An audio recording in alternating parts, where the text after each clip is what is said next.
4 de agosto. Hoy celebramos a San Juan Bautista María Vianney.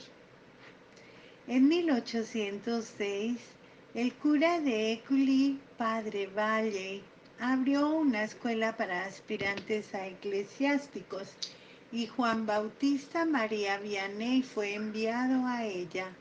Aunque era de inteligencia mediana y sus maestros nunca parecen haber dudado de su vocación, sus conocimientos eran extremadamente limitados, limitándose a un poco de aritmética, historia, geografía. Encontró el aprendizaje, especialmente el estudio del latín, excesivamente difícil.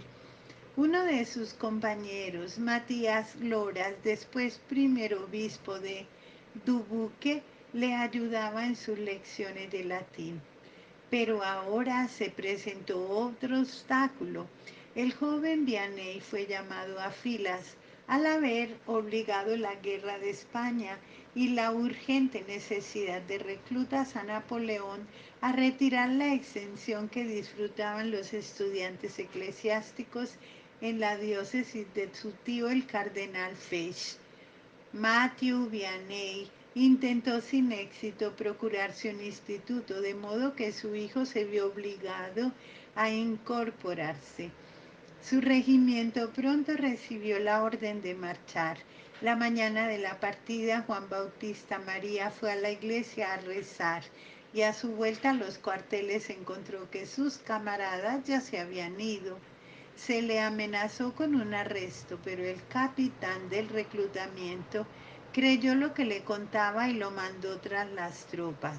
A la caída de la noche se encontró con un joven que se ofreció guiarle hasta sus compañeros, pero le condujo a Noes, donde algunos desertores se habían reunido. El alcalde le persuadió de que se quedara allí bajo un nombre supuesto como maestro. Después de 14 meses pudo comunicarse con su familia.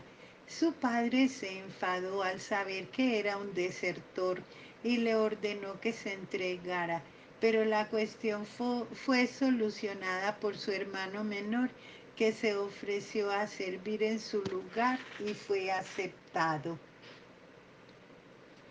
Juan Bautista María Vianney reanudó entonces sus estudios en Écully. En 1812 fue enviado al seminario de Verrieres.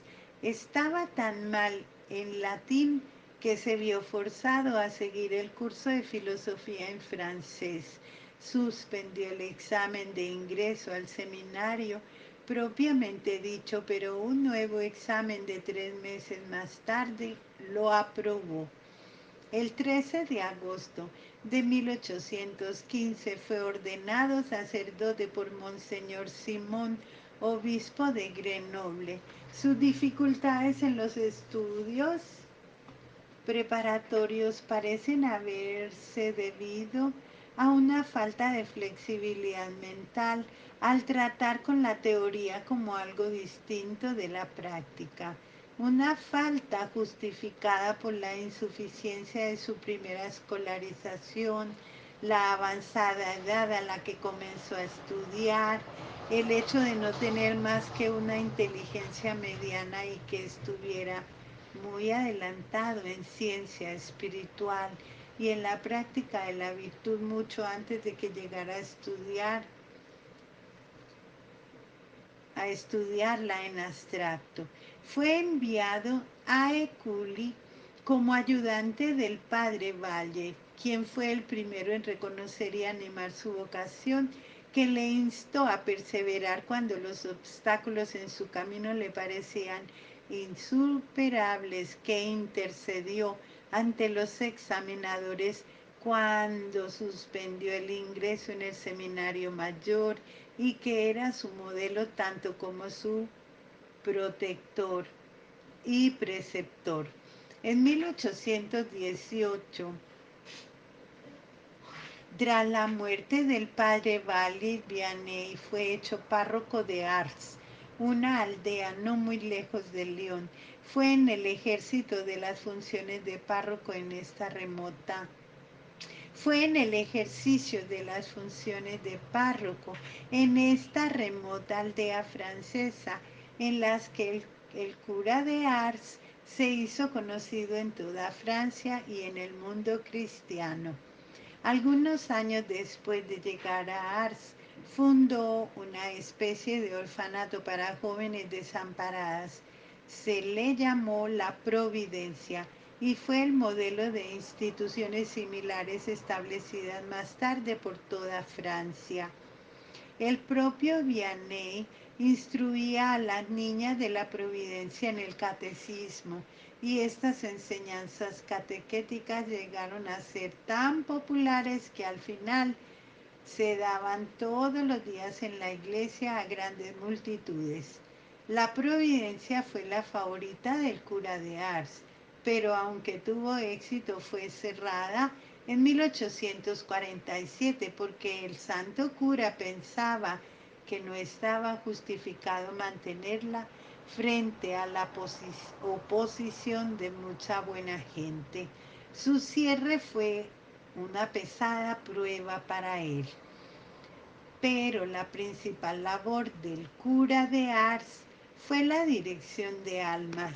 No llevaba mucho tiempo en Ars cuando la gente empezó a acudir a él de otras parroquias, luego de lugares distantes, más tarde de todas partes de Francia y finalmente de otros países.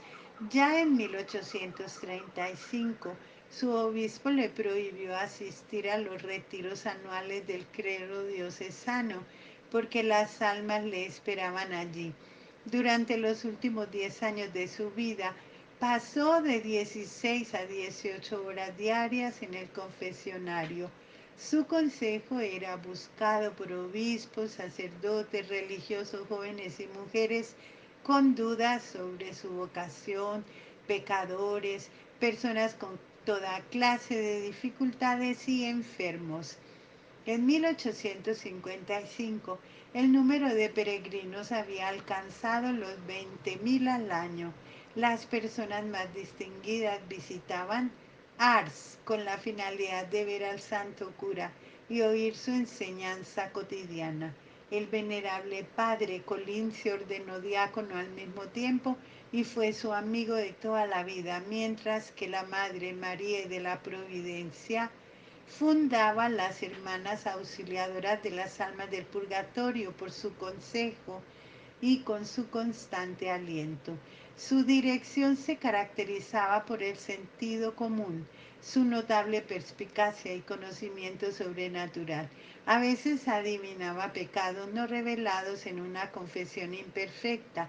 Sus instrucciones se daban en lenguaje sencillo, lleno de imágenes sacadas de la vida diaria y de escenas campestres, pero que respiraban la fe y ese amor de Dios que era su principio vital y que infundía en su audiencia tanto por su modo de comportarse y apariencia como por sus palabras, pues al final su voz era casi inaudible. Los milagros registrados por sus biógrafos son de tres clases. En primer lugar, la obtención de dinero para sus limosnas y alimento para sus huérfanos. En segundo lugar, conocimiento sobrenatural del pasado y del futuro. En tercer lugar, curación de enfermos, especialmente niños. El mayor milagro de todos fue su vida. Practicó la mortificación desde su primera juventud y durante 40 años su alimentación y su descanso fueron insuficientes, humanamente hablando, para mantener su vida. Y aún así trabajaba incesantemente con inagotable humildad, amabilidad, paciencia y buen humor hasta que tuvo más de 73 años. El 3 de octubre de 1874, Juan Bautista María Vianney fue proclamado venerable por el Papa Pío IX y el 8 de enero de 1915 fue inscrito entre los beatos. El Papa Pío X lo propuso como modelo para el clero parroquial.